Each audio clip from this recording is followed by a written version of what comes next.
It's a very warm welcome to all our viewers and welcome to a new edition of Arab Affairs, our show that brings you all the latest news and events happening in the Arab region. My name is Angie Meher, joining you as usual every Saturday. And of course, we take a short break and we'll be back to bring you a look at some of the news making the headlines. Do stay tuned.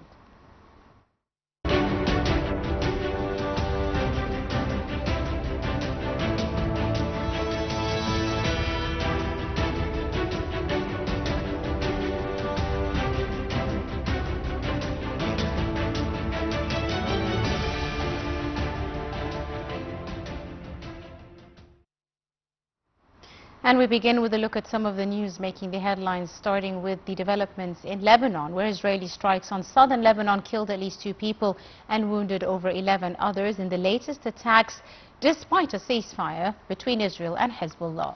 Israeli army said it killed Ammar Hayil Qutaybani, alleging he was a Hezbollah commander in southern Lebanon.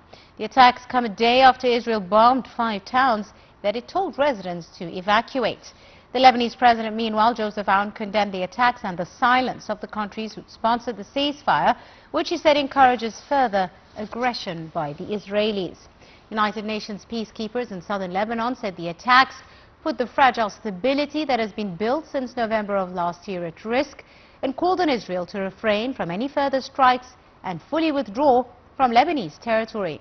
Lebanon's army said the strikes brought Israel's ceasefire violations to 4,500, adding that they hinder efforts to disarm Hezbollah.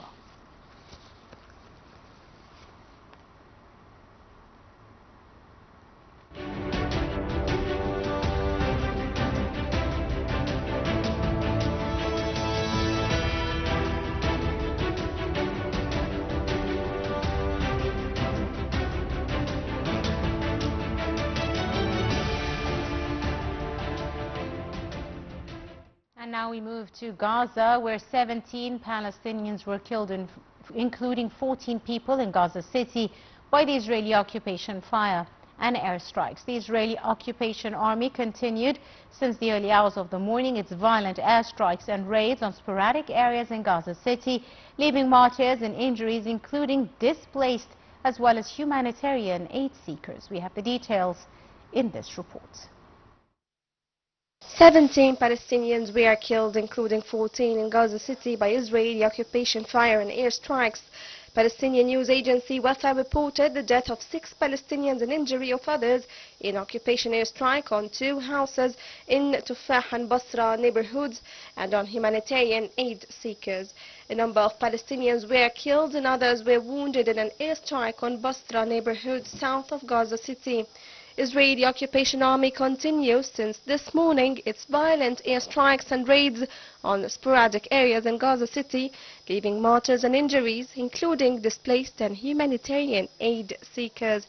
Hamas group military wing Qassam Brigade said that it hit occupation military vehicles in Jabalia area north of Gaza Strip. UN Secretary General Antonio Guterres said that the world should not worry about Israel's reactions as part of its continuous war on Gaza and seeking to annex the occupied West Bank. France has warned that annexing the West Bank is a red line. Israeli officials have said that annexing the West Bank is a reaction of the intention of some Western capitals to recognize the Palestinian state, including Paris. Portugal's foreign ministry said that it will officially recognize the Palestinian state ahead of UN General Assembly convenes, and 10 other countries are due to take the same step.